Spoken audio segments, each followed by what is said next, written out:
Olá, bom dia a todos e todas. Eu sou Igor Sacramento, pesquisador em saúde pública da Fiocruz. Eu estou aqui com vocês para conversar sobre os impactos da saúde que a Covid-19 está trazendo para nós, né? Como a gente está tratando em várias outras lives, sempre às segundas, quartas e sextas às 10 horas, nós estamos falando das várias áreas da saúde, com suas várias especificidades, para poder abordar questões relacionadas aos desafios que são colocados no contexto da Covid-19.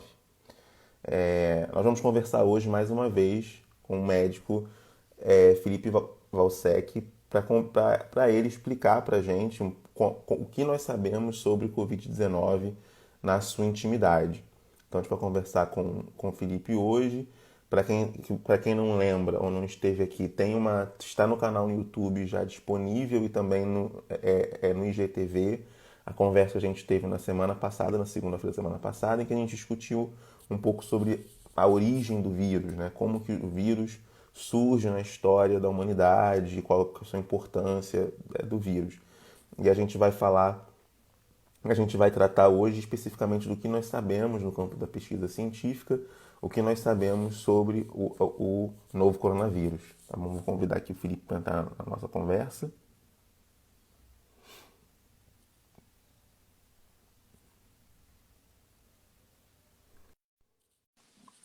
Enquanto o Felipe está entrando, para quem tiver dúvidas, é só escrever, como a gente já vem fazendo, que eu faço as questões. Bom dia, Felipe. Muito obrigado por estar com a gente mais uma vez.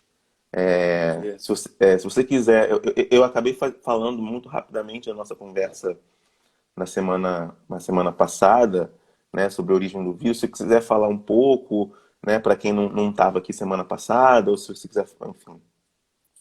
Eu dou um resuminho aqui para o pessoal. Os vírus, né, gente, eles nasceram há bilhões de anos atrás, tá? Mais ou menos, muito antes que a gente. Eles se teoriza há cerca de 3,5 a 4 bilhões de anos atrás, tá? Então, eles vieram muito antes que a gente, né?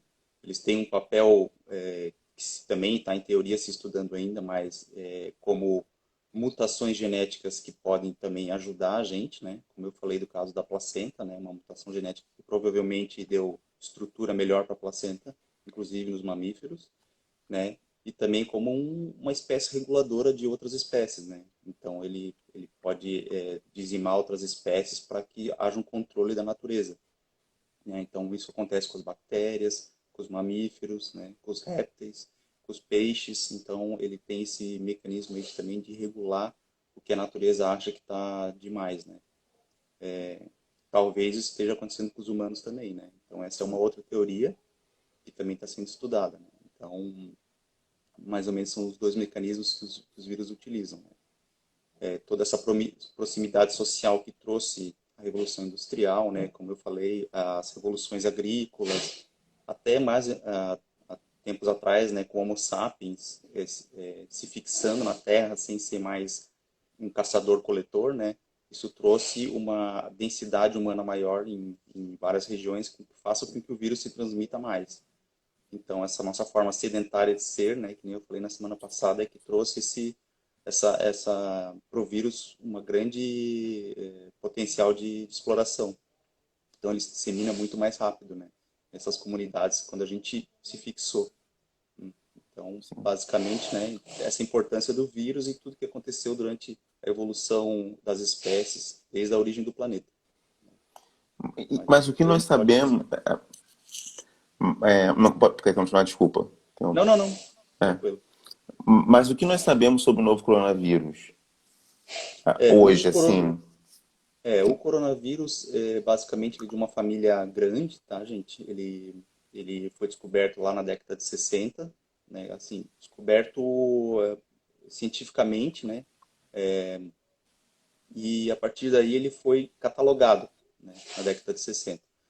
O coronavírus em si ele é um vírus muito antigo. Ele reside em vários animais, né? A espécie humana tem mais ou menos 6 coronavírus que infectam 6 a 7, né? A gente pode, o sétimo também causa resfriado comum.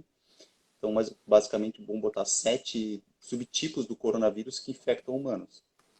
Tá? Então, não pensem que o coronavírus o vírus é novo, tá? É a espécie dele que mudou, né, para esse novo coronavírus, tá? Mas basicamente ele causa as quatro espécies mais leves causam resfriado comum, né? São HCOV, que a gente chama, né? São vírus do coronavírus, HCOV, aí eles têm as terminações, né? Várias terminações, HKU1, NL63, né? São os responsáveis por resfriados comuns.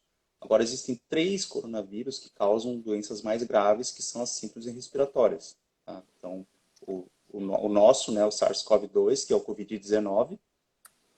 Nós temos também o MERS, né? Que causou Uhum. uma síndrome respiratória aguda no Oriente Médio, né? E nós temos uma outra infecção por COVID-2 que também causou uma SARS na China há algum tempo atrás, em 2002, também causada por coronavírus, né? Então, é o COVID-1. Então, a gente tem outras pandemias, né? Foram surtos, na verdade, né? Uhum. Que não chegaram a ser uma pandemia, mas que foram causados por coronavírus, né? Só que esse coronavírus de 2019, ele tem uma cápsula diferente, né? Ele tem as proteínas de parede dele se modificaram. Por isso que ele é um vírus novo para o sistema imune. Então, até hoje, nenhum humano, até a data ali de novembro, de outubro, quando começou na China, nenhum humano tinha tido contato ainda com esse vírus. Tá? Por isso que ele é um vírus novo. Tá? Nenhum sistema imune até hoje tinha tocado esse vírus. É por isso que ele é um vírus totalmente diferente. Isso que você está colocando é muito interessante, essa coisa do novo coronavírus, né? Ele é novo, é uma dúvida muito, muito comum. Se ele é novo por mutação, ele é novo porque nunca teve contato com o sistema imunológico humano. O que que faz dele novo, né? O que aconteceu? Como é que ele transmitiu para nós e por que ele teve essa caracterização de novo, né? Quando ele estava circulando pelos animais, tá? Até uma dúvida muito grande assim, o coronavírus pode dar em animais? Cada animal tem o seu coronavírus, tá? Então você tem coronavírus em gato, coelho, cavalo, boi, porco, cabrito. Nesses animais eles dão uma síndrome respiratória também, geralmente é leve, tá? Mas animais podem ter problemas mais graves pulmonares por causa de coronavírus, tá? Como os cavalos, por exemplo. Mas depois que esse vírus animal, que nem aconteceu com o Covid-19, era um vírus que estava circulando entre os animais, né? Entrou dentro de um morcego, provavelmente, né? O morcego Uhum. mordeu esse animal, pegou esse vírus para ele e dentro dele se modificou. Ele fez uma mutação dentro do morcego. Outra teoria é que ele pegou o vírus, coronavírus de algum animal, ele ficou dentro dele como vetor, jogou ele para outro animal, como por exemplo o Uhum. pangolim, que é tipo um Uhum. tatu lá na Uhum. China.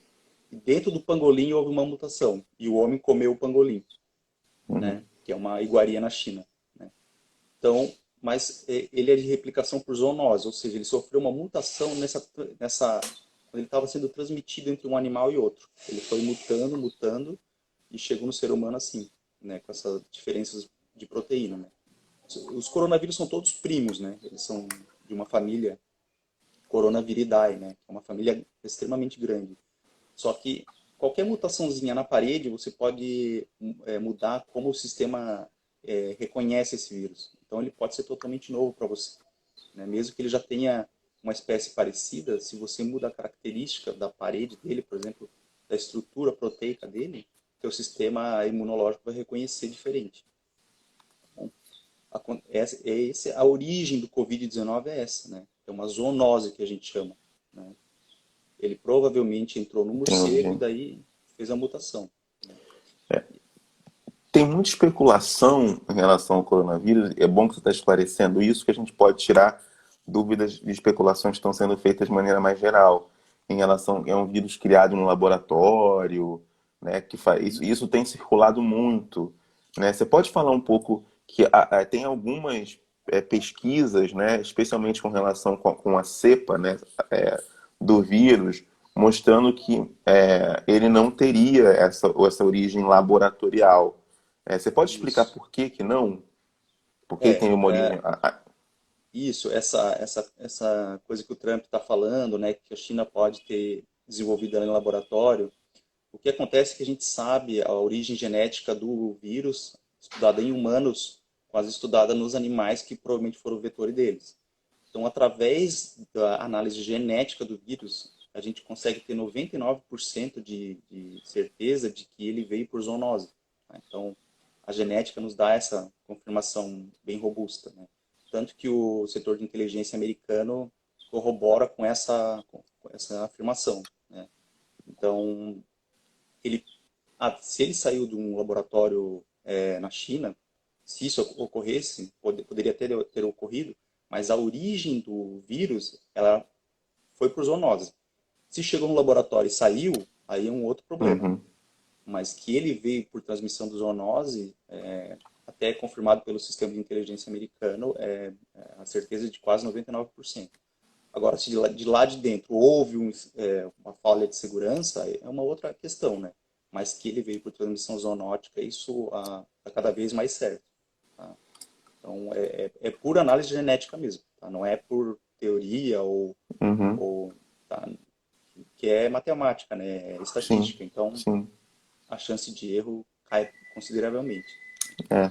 Não, isso que você está falando é muito interessante, da coisa, né, de 99%, né, acho que garante um pouco um nível de certeza, né, confiança desse tipo de pesquisa, que não foi feita só, né, como você disse, só nos Estados Unidos. A inteligência nos Estados Unidos confirma, mas também outros países do mundo fizeram pesquisas em relação a isso e mostraram a mesma coisa. O que é interessante nesse caso, em termos para a saúde, né, o que tem sido interessante assim, é o quanto que as especialidades do campo da saúde estão tomando, né, uma proporção mais ampla. Então as pessoas estão sabendo o que, que é, ou sabendo ou ouvindo falar o que, que é epidemiologia, infectologia, microbiologia. Seu doutorado é em microbiologia, né? É, qual que, como você vê hoje assim a contribuição que a microbiologia, especialmente a microbiologia clínica, está dando, aí falando um pouco do Brasil, assim, do mundo de maneira geral, mas no Brasil especificamente, qual a contribuição que a microbiologia está dando para o estudo desse vírus em particular e para as formas de prevenção e controle dele? Isso. Muitos termos novos estão sendo apresentados para o público, né? Então, epidemiologia, na verdade, é o estudo da disseminação das doenças nas massas, né? Na sociedade. Né? A gente usa para determinar o acompanhamento dessas doenças, como elas se transmitem, né? Como o perfil das pessoas que pegam. A gente usa para tudo, tá? A gente não é só para vírus, né? Muita gente acha que é para Uhum, bactéria e vírus. A gente uhum, usa epidemiologia para hipertensão, para sim. diabetes, né? Para várias doenças. Na área da microbiologia, a gente estuda bastante vírus, bactérias, né? Fungos. Então, está sendo bastante estudo aqui no Brasil também, né? Por exemplo, no Instituto Butantan, junto com a Fiocruz, né? Eles estão estudando ali os anticorpos, né? Para a gente poder usar eles de forma isolada, né? Os monoclonais de forma isolada. Então, todos esses estudos direcionam a gente para um combate mais específico ao coronavírus, né? Porque quando a gente dá um remédio, um tratamento, a gente pode dar vários efeitos colaterais, né? Então, quanto mais especificidade a gente dá no tratamento de um vírus, né, menos a gente tem efeitos colaterais. Então, está sendo bastante coisa nova. Como o coronavírus ele é muito agressivo, né, e ele está Uhum, matando bastante, a gente até atropela alguns protocolos para tentar chegar a uma solução mais rápida, né? Então, por exemplo, tem gente produzindo vacinas sem saber se elas vão dar certo, e mesmo assim vou jogar todo o estoque fora se não der, tá? Porque é uma medida mesmo quando é pandemia, a gente tem que tratar a doença da melhor maneira possível, mais rápido possível. E às vezes os testes clínicos têm que ser agilizados, né? sim. Então, por isso que está aparecendo bastante coisa na área da microbiologia para a gente tentar barrar o coronavírus, né? Testes novos, vacinas, tratamentos até de ficção científica, né? Eu vou explicar para vocês depois ali como funciona o plasma, né? Mas tudo isso são coisas novas que vão aparecendo, né? O vírus em si, ele é um parasita intracelular obrigatório, né? Ele depende de entrar dentro de uma célula para sobreviver e para multiplicar.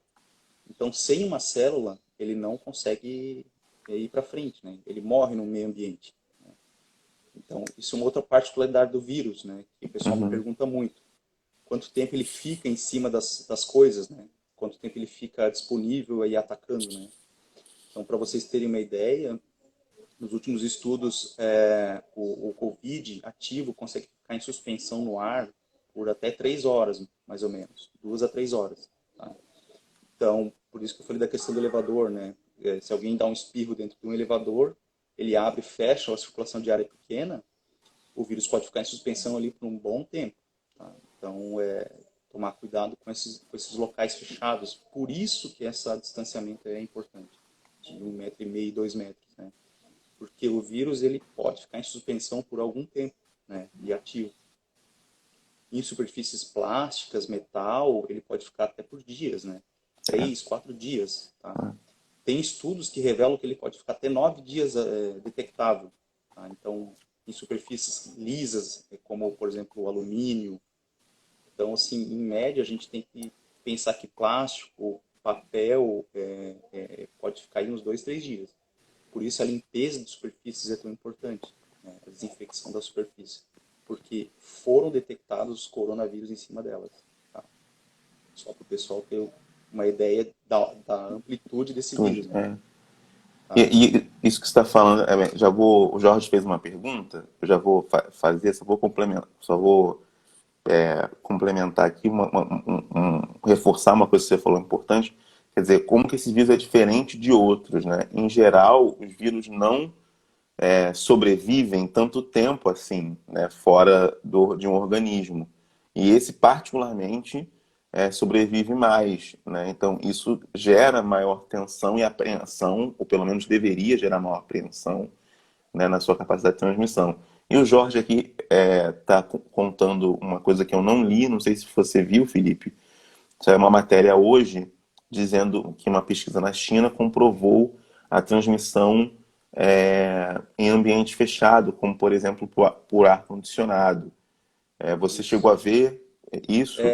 É, né, o estudo já estava sendo feito, bem grande na China, realmente, sobre a transmissão, principalmente em sistemas fechados de ar-condicionado, né? Inclusive, tem um estudo também sobre o sistema de esgoto de um prédio, por Sim, exemplo, né? Se a pessoa, porque as fezes também podem vir infectadas com coronavírus. sim. Então, se ele poderia ir de um apartamento para outro através do vaso sanitário, tá? Para vocês terem uma ideia da capacidade do vírus, né? E realmente, esses dois ar-condicionados ali, eu não tinha visto ainda a conclusão, mas com certeza, qualquer sistema de transmissão por ar que ele consiga passar, ele vai entrar na tubulação e vai chegar do outro lado, né? Se ele tiver um tempo de vida sem ser afetado, ou por muito calor, ou por muito frio, ou por alguma coisa que atrapalhe o seu metabolismo, e sua carapaça, ele vai adiante. Tá? Então, se ele tiver possibilidade de transmitir, vai ser pelas fezes, vai ser pelo... Uma coisa que o pessoal me pergunta muito é pelo sêmen, né?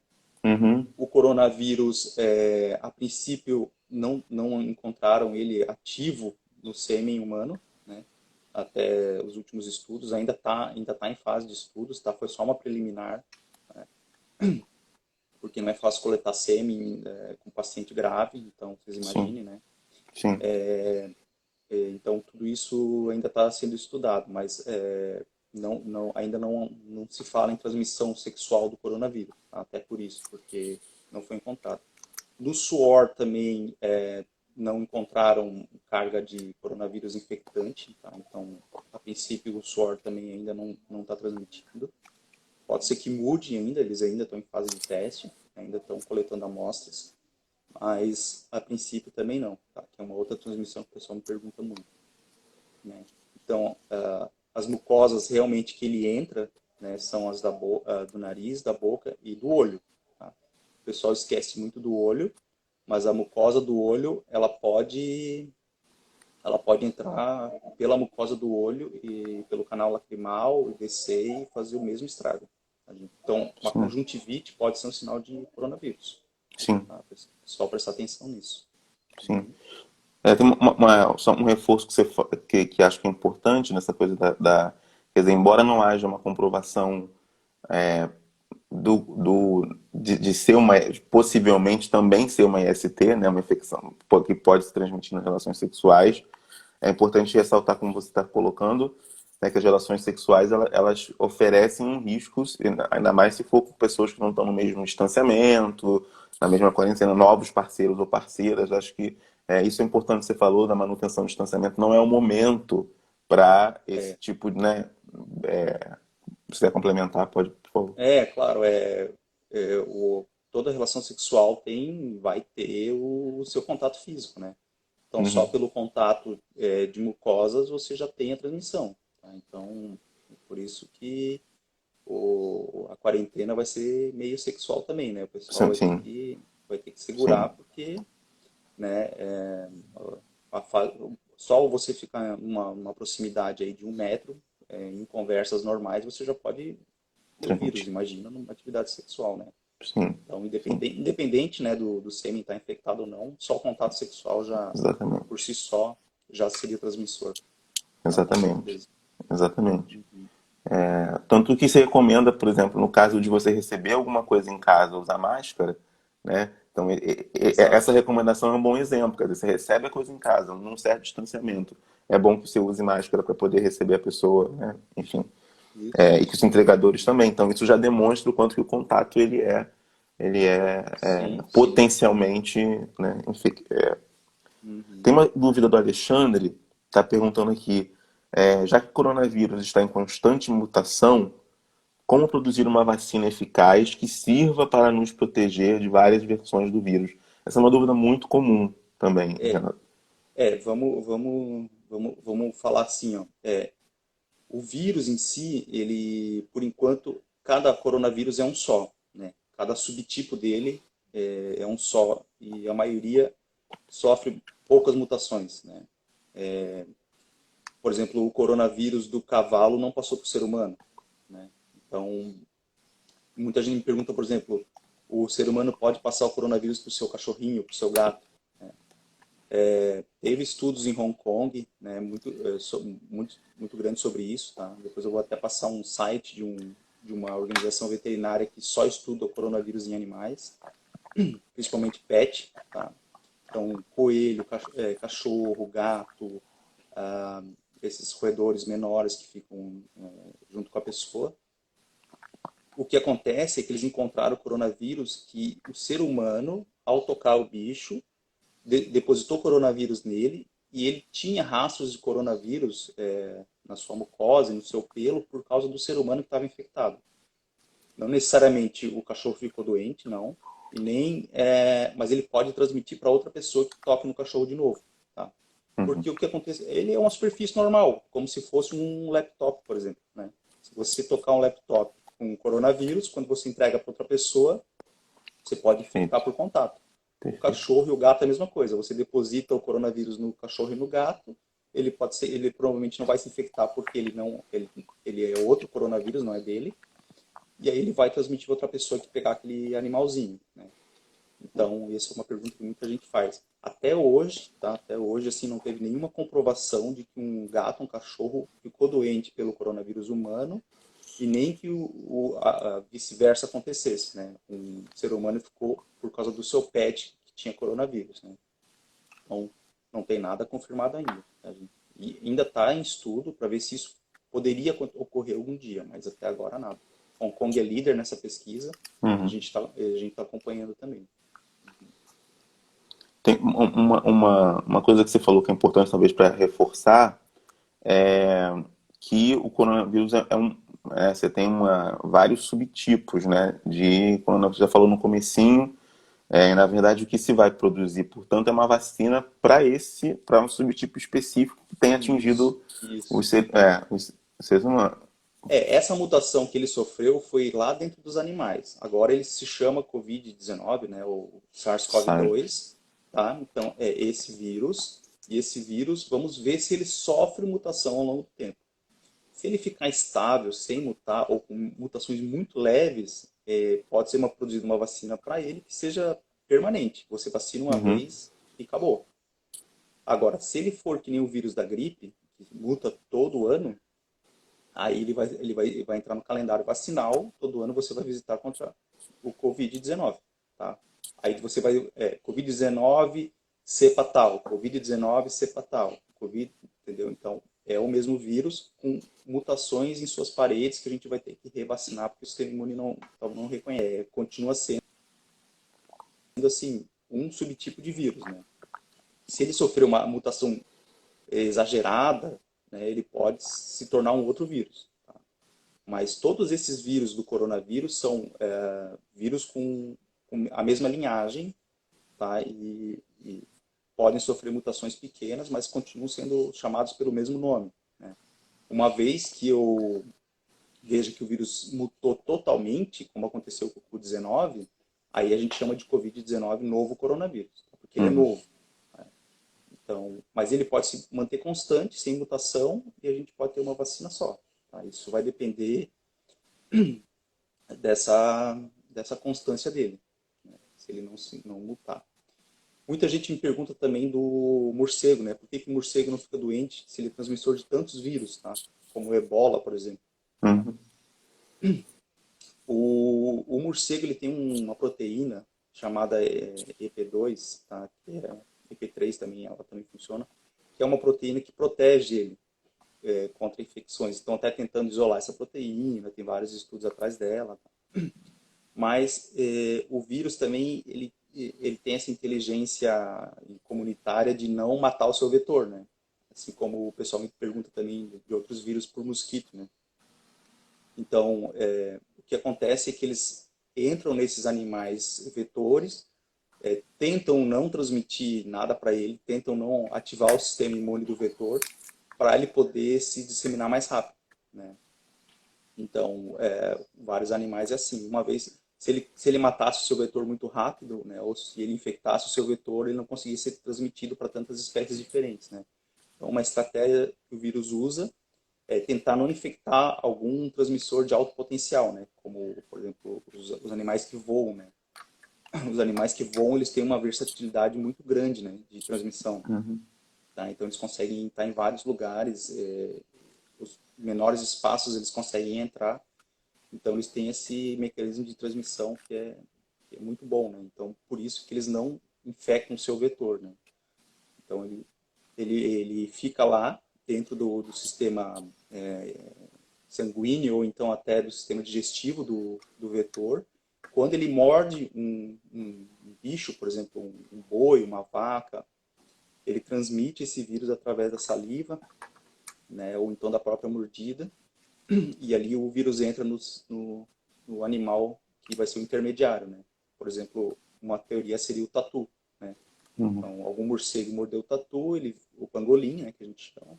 Lá dentro ele mutou e o homem é, come como uma iguaria esse pangolim, né? Então ele adquiriu o vírus, uma possibilidade dali, tá? Ou diretamente do morcego. Tá? Assim, até para o pessoal saber do morcego, muita gente pergunta, então vamos exterminar o morcego. Não, né, gente? Porque o morcego é um animal extremamente importante na flora e na fauna. Se a gente exterminasse os morcegos, a gente provavelmente acabaria com a maioria das espécies de plantas do mundo, Uhum. Uhum. tá? Porque o morcego ele é um dos mais importantes disseminadores de semente que existe hoje, tá? Quase incomparáveis com qualquer outra espécie. Então, assim, sem o morcego não haveria vida na Terra, praticamente, tá? Sim. Como as abelhas também. Então, isso é muito importante deixar claro que eles são até a maioria dos países, tá? Eles são defendidos por leis federais, tá? A prisão e a multa são fortes para quem matar morcego, porque ele tem essa alta capacidade de disseminação de sementes, tá? Então, por isso que em morcego a gente não toca, tá? Ele é um animal protegido por isso, tá? Então, todo mundo tem o seu papel na natureza. Que nem eu falei, o vírus tem o seu papel, o morcego tem o seu papel, tá? Então, o ser humano que, né, se acha maior que todas as Sim. espécies, né? Ele Sim. quer derrubar tudo que acontece com ele, Sim. né? Mas Mas isso causaria um desregulamento, uma desregulação Enorme. enorme do sistema, né, na cadeia alimentar do planeta, né? Sem dúvida. Tem algumas dúvidas aqui que aí a gente vai fugir um pouco para os protocolos médicos, né? Mas tem, Uhum. se você tiver informação sobre isso, que foi o Jorge fez uma pergunta em relação a uma nova droga milagrosa, né? Que é a ivermectina, né? Você já ouviu falar? Tem alguma possibilidade real na sua eficácia? É, assim, ó, nada está provado até agora, tá? Nem a cloroquina, tá? Que é a que mais deu algumas soluções aí em pacientes graves, tá? Sim, está sendo testada a ivermectina, está sendo testada o coquetel para HIV, tá? Sim, Então, a lamivudina, todos esses estão sendo testados, tá?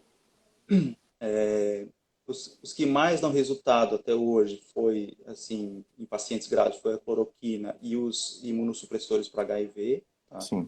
Em alguns pacientes, mas, assim, em outros não aconteceu nada, tá?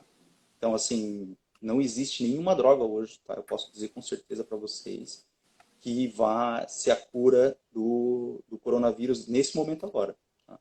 Pode ser que os testes avançando, alguma delas se destaque, tá? Mas hoje não tem nenhuma, tá? Até drogas antigas que já foram até tiradas de mercado estão sendo testadas, para vocês terem uma ideia.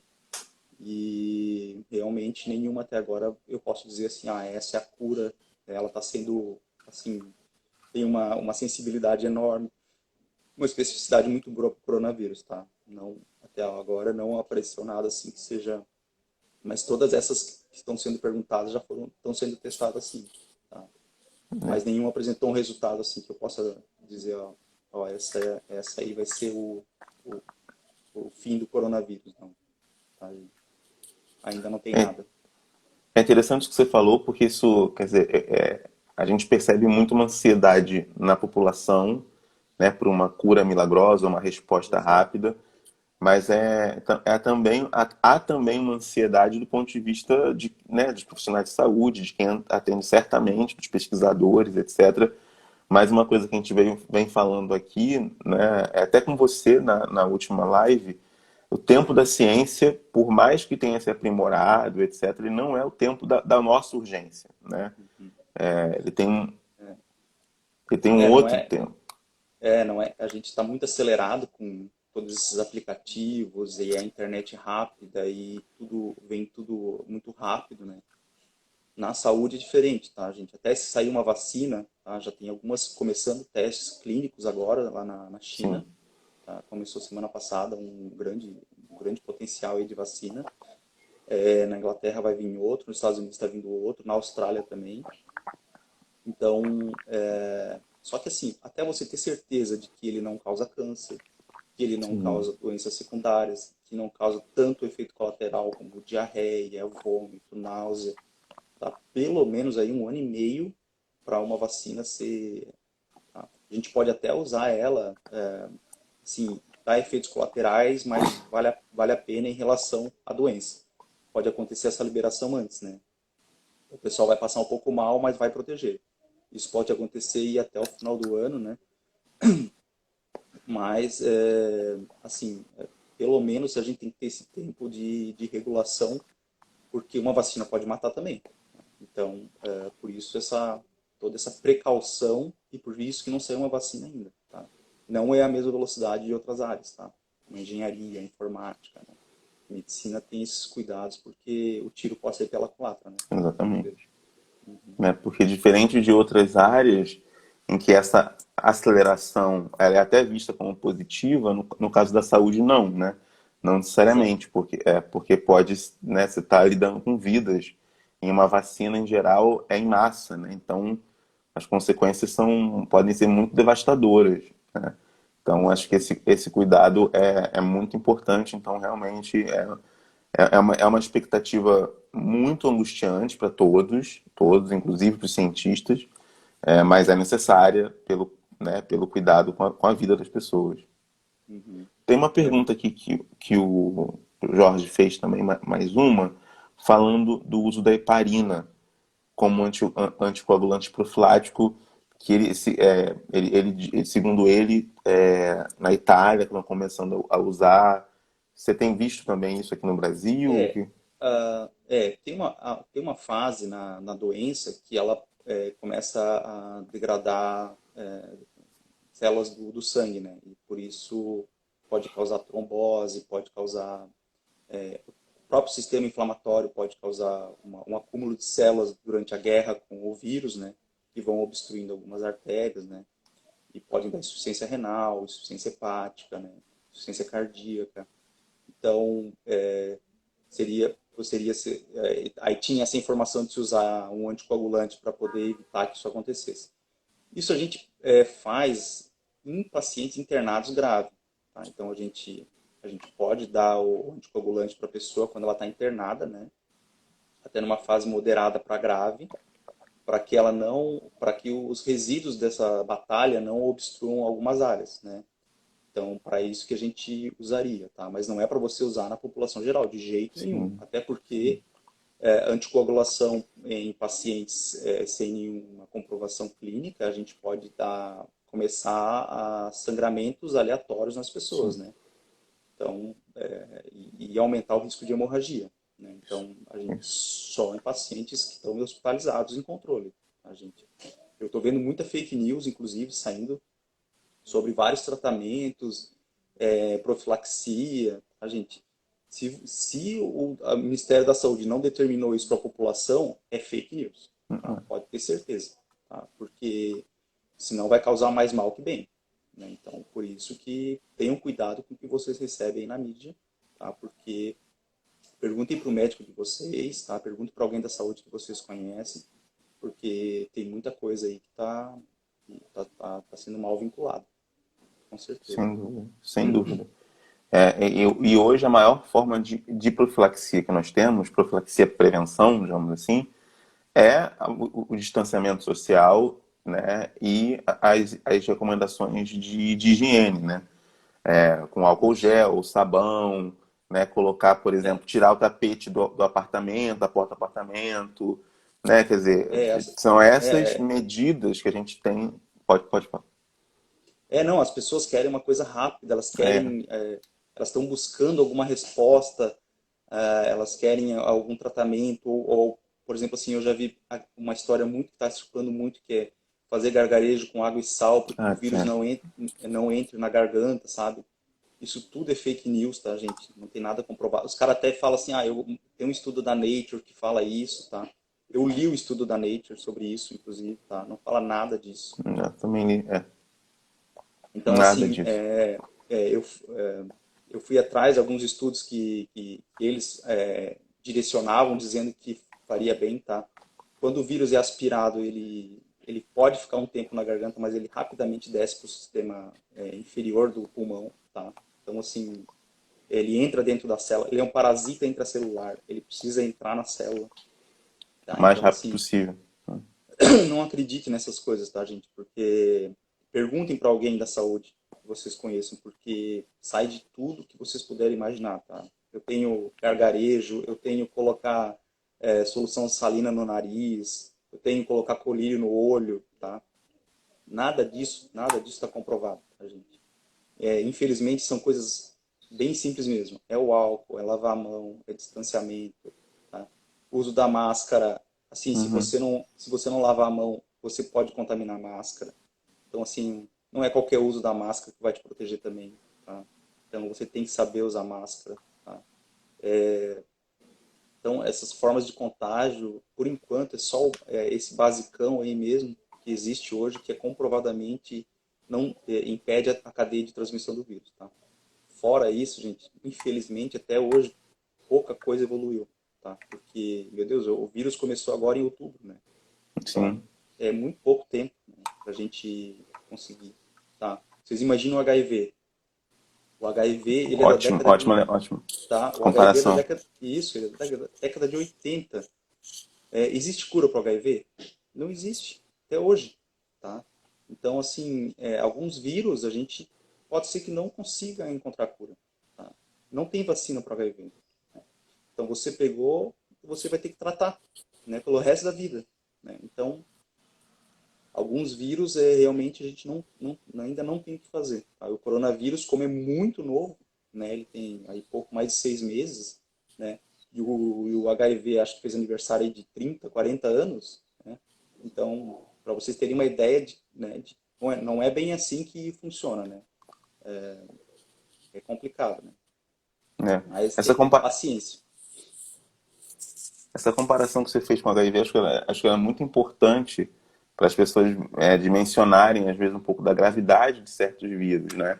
A HIV demorou por muitos anos para ter tratamento, digamos assim, né? Um tratamento, Exatamente. né, que a gente hoje tem, que é menos ofensivo ao corpo, né?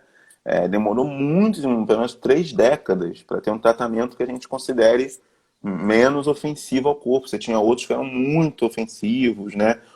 Experimentações com uso de quimioterapia para o HIV, quer dizer, então você tinha assim tratamentos que tinham alguns com uma eficácia muito reduzida, muito restrita. Então é preciso paciência, né, mesmo. Esperamos, claro, que não tenha a mesma, enfim, que não seja isso, mas é possível, né? É possível. Tudo é possível, tudo é possível. É, Até as pessoas têm que. A nossa memória é curta, né? Mas se as pessoas lembrarem lá da época do HIV, né, muitas pessoas que estão falando com a gente hoje é, passaram por aquela época na juventude, sim, a gente usava transplante, fazia quimioterapia, fazia diálise nos pacientes para tentar sim, tirar o vírus, tá? Então, assim, foi assim, a gente matou pacientes testando coisas, para vocês terem uma ideia, sim, tá? Não sim. pelo vírus, tá? Pelos testes né, para tentar salvar essas pessoas, né? Então, por isso é a calma mesmo, para chegar para a gente tentar ter uma coisa mais segura, né, que a gente possa usar, tanto na profilaxia quanto depois no tratamento, tá? Ou mesmo na vacina. Tá? Então, muita calma Isso. mesmo nessa hora. Né? Tem uma coisa que o Jorge perguntou, e eu tenho mais uma dúvida, mas eu vou perguntar que é verdade que 70% serão realmente contaminados, é por região, por país.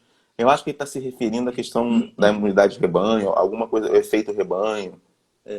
Para o pessoal que não sabe, assim, o que a gente chama de rebanho, né? É quando a gente consegue pegar um grupo grande de pessoas, né, e vacinar, por exemplo. Né? Então, você pega aquele grupo, vacina, e por você ter vacinado uma grande parte da população, o vírus começa a bater em pessoas vacinadas e, não, e rompe a cadeia de transmissão do vírus, né? Então, essa população rebanho, ela vai defendendo o resto da sociedade. Então, é por amostragem, por exemplo. A gente não vacina todo mundo, né? A gente vacina uma grande parte da população e aí ela mesma já controla o vírus por si só. Né? O Brasil tem um problema, né? Ele é um continente, né, praticamente. Né? Ele é um Uhum, país uhum, continental. Então, assim, ele tem muitas adversidades sociais né, que podem favorecer a transmissão do vírus, né? Então, vocês estão vendo, por exemplo, em Manaus, há uma coisa muito importante. O pessoal falava assim, o vírus vai entrar no Brasil, o Brasil é quente. Né? E uma fake news que rodou é que vai vir de país frio e vai entrar num país quente e o vírus vai se comportar diferente, tá? Uma baita bobagem, tá? Vocês viram Manaus, alguém que é mais quente que Manaus, acho que não existe, né? Mais úmido, né? Talvez Teresina, né? é, Talvez seja mais quente, mas assim, o vírus não tá nem aí, tá, gente? Ele é super adaptável, tá? Ele é super resistente. Então, assim, dependendo da realidade do local, você vai ter uma transmissão maior, né? Então, cidades mais pobres, com um favelamento maior, né? Vai aumentar a transmissão, o contato humano é muito próximo. Vocês viram que na rua de Manaus ninguém respeitava nada, né? uhum, Eu acho que a educação também entrou muito nessa parte, né? As pessoas estavam indo nas feiras normais, ninguém estava se protegendo, tá? E isso fez com que o vírus se transmitisse muito. Então, assim, eu bato de novo, né? Educação básica no país tem que ser assim, uma prioridade máxima, tá? A saúde também, mas a educação, por si só, ela já leva a saúde a se proteger, né? Então, políticas públicas de educação, assim, tem que copiar da Coreia do Sul, por exemplo, tá? Que, sim, tem, com que, certeza. que ela se transformou do zero, tá? Era um país extremamente pobre, tá? A China também, né? A gente pode ver, Hong Kong também, eram países extremamente pobres que colocaram aí quase metade do PIB em educação e agora são o que são, né? Tanto que Coreia do Sul e Hong Kong mostraram um serviço de coronavírus de testagem em massa, né? Se prepararam e conseguiram fazer um controle do vírus que é referência no mundo inteiro, né? Então, vocês vão ver essa diferença de porcentagem nos estados, né? Por exemplo, aqui em Santa Catarina eu estou com 20% das UTIs ocupadas, enquanto eu estou com 99% em Manaus, né? Eu estou com 80% em São Paulo, né? Eu estou com 90% no Rio, tá? Isso. Então, vocês vão ver essas diferenças aí. Quando vocês quiserem procurar uma informação, vejam a taxa de leitos de UTI ocupados por coronavírus. Tá? Isso é um bom termômetro para o coronavírus na sua região, né? Se você está vendo que a taxa de leitos chegou a 75%, 80%, é um alerta grande, né? Que o sistema está sucumbindo, né? Então, uma taxa de ocupação de leitos de UTI seria uma boa fonte para você dimensionar a transmissão mais grave do vírus na sua região. Tá? Eu acho que é um bom parâmetro. E isso está disponível no DataSUS, tá? Então vocês conseguem procurar nesses canais e eu acho que seria uma boa fonte de informação. Mas como o país é continental, vocês vão ver assim, uma variação gigantesca de comportamentos e de distanciamento social, e de uso de máscara, de lavar as mãos. Alguns estados estão faltando água, tá? Como acontece no Rio de Janeiro, por exemplo. Tá? Em alguns bairros está faltando água, não tem como lavar as mãos, né? Então, vocês vejam que toda a estrutura da cidade também favorece a transmissão viral, né?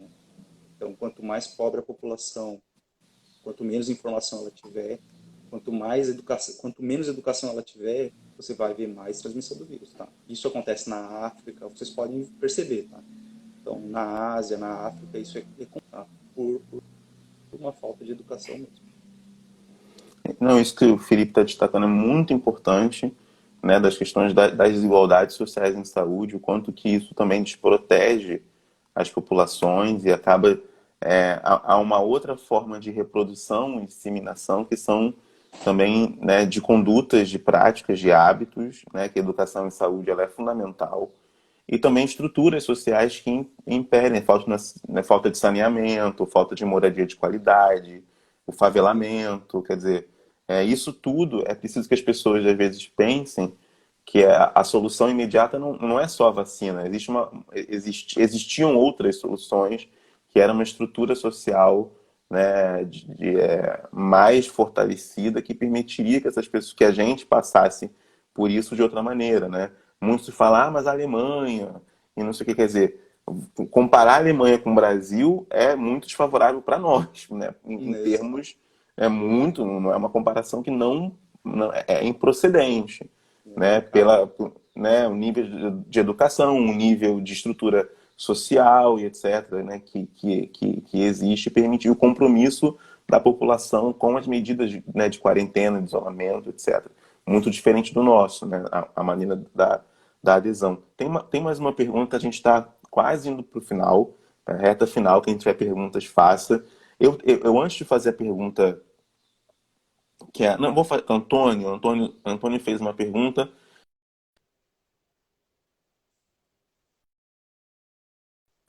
que ele leu uma reportagem sobre na Índia, um laboratório na Índia teria dado uma pesquisa de vacina muito promissora. Você sabe disso? É, é que nem todos esses países, tá? Uma coisa até que eu tenho uma crítica sobre isso é que os países, em vez de se unirem, né, os centros de pesquisa, tá, e tentarem fazer uma coisa só, tá, e ter uma vacina mais rápido, eles ficam disputando o mercado entre si. Tá? Exatamente. A Índia é um grande pesquisador em vacinas, tá, realmente, tá. Aliás, muitas empresas fora na verdade, provavelmente não é só ela que está pesquisando, é outros países que fazem com que a produção seja na Índia da vacina. Tá? Mas lá também é um polo gigantesco em virologia. Assim como os outros países, todas têm potencial de ser uma boa vacina, tá? Mas se a gente unisse os grupos, tá? Eu vou voltar para o HIV de novo, né? Uhum. Dois grupos, francês e americanos, quase se mataram para dizer quem foi o autor da descoberta do vírus do HIV. Tá? Então, em vez de eles se unirem e darem a resposta mais rápida de como era a estrutura do vírus e como ele infectava, não. Ficaram semanas tentando fazer a patente da descoberta, tá? Então, assim, a mesma coisa acontece com as empresas né, de vacina. Se a gente conseguisse unir essas pessoas, tá? A vacina seria muito mais rápida. Mas sim, tá, a Índia também está testando, tá?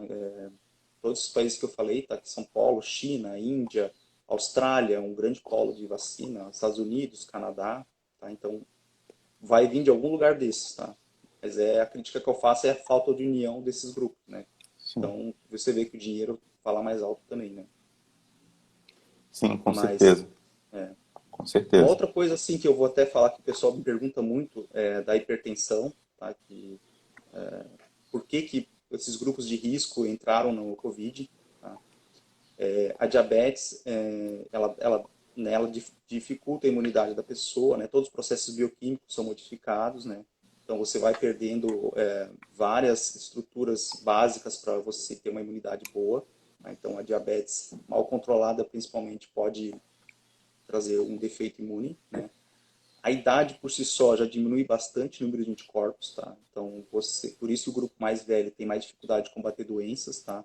Vocês vê tanta pneumonia, tanta mortalidade por doenças bacterianas nos idosos, é porque o sistema imune deles já está em envelhecimento mesmo, tá? Então, ele Uhum. também tem uma resposta mais lenta.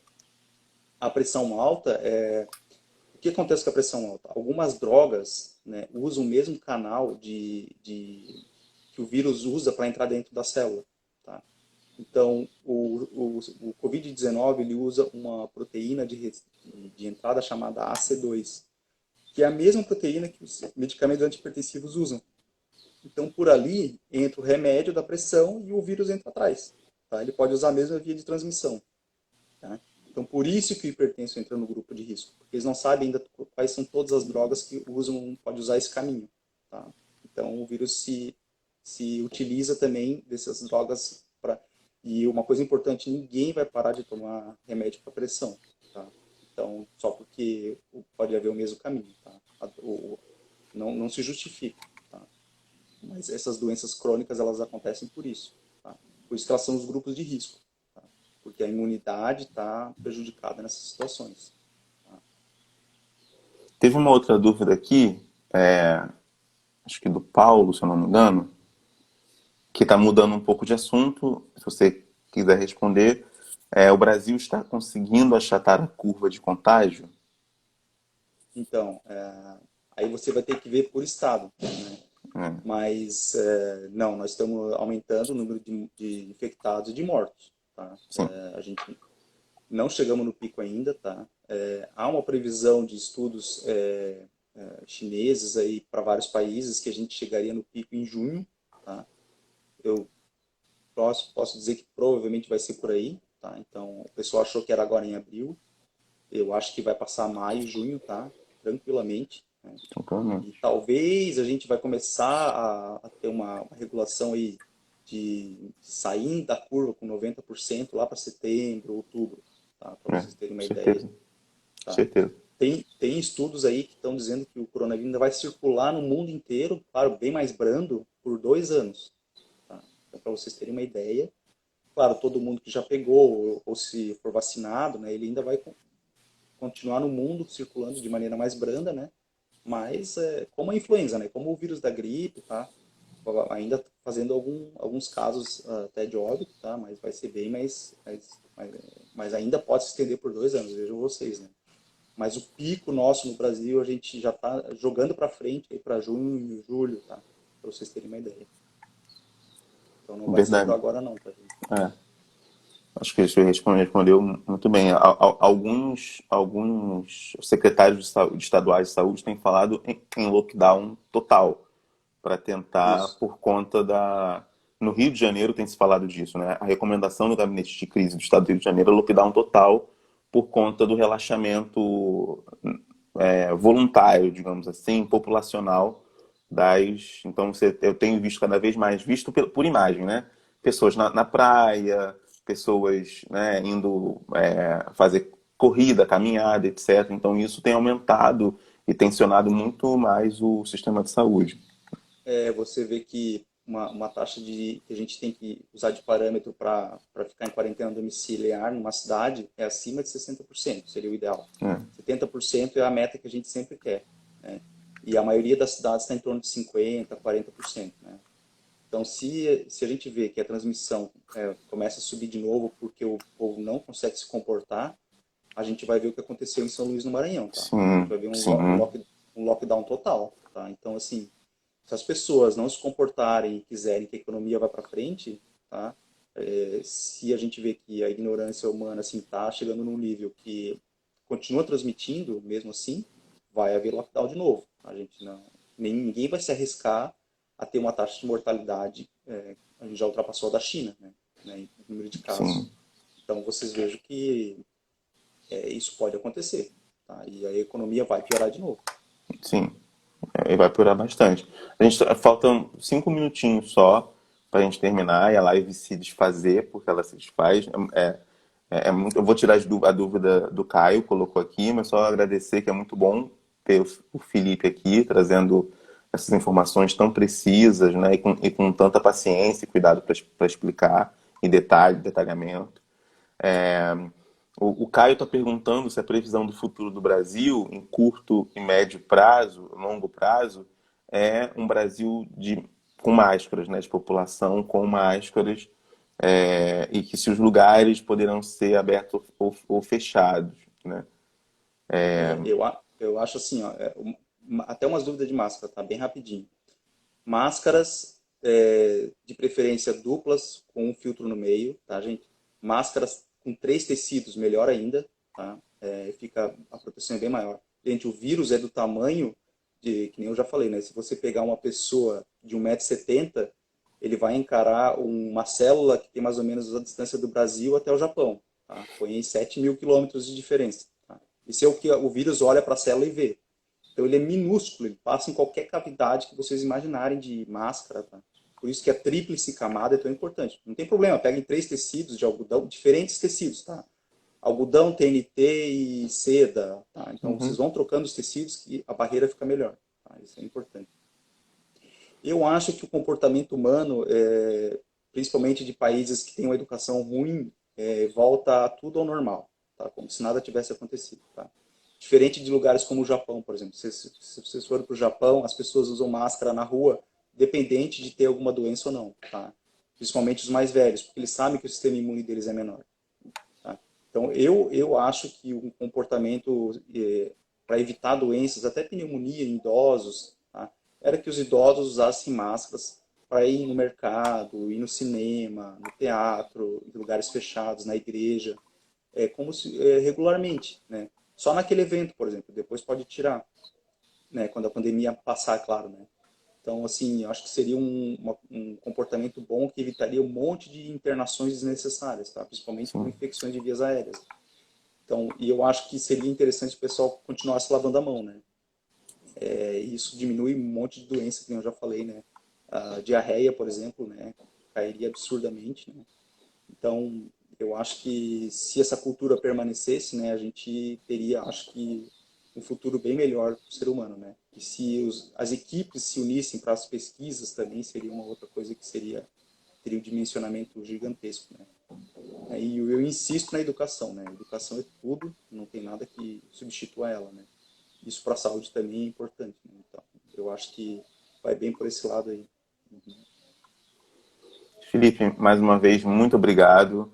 Obrigado a todos e todas que puderam participar aqui. Em breve, essa conversa vai estar disponível nas redes sociais do Memória da Eletricidade. Então, até quarta-feira, na quarta-feira, vamos ter uma entrevista com o fisioterapeuta Estevão Caetano, falando sobre o bem-estar corporal no contexto da Covid-19. Tá bom? Um abraço. Obrigado. Um abraço, obrigado, gente. Tchau, tchau.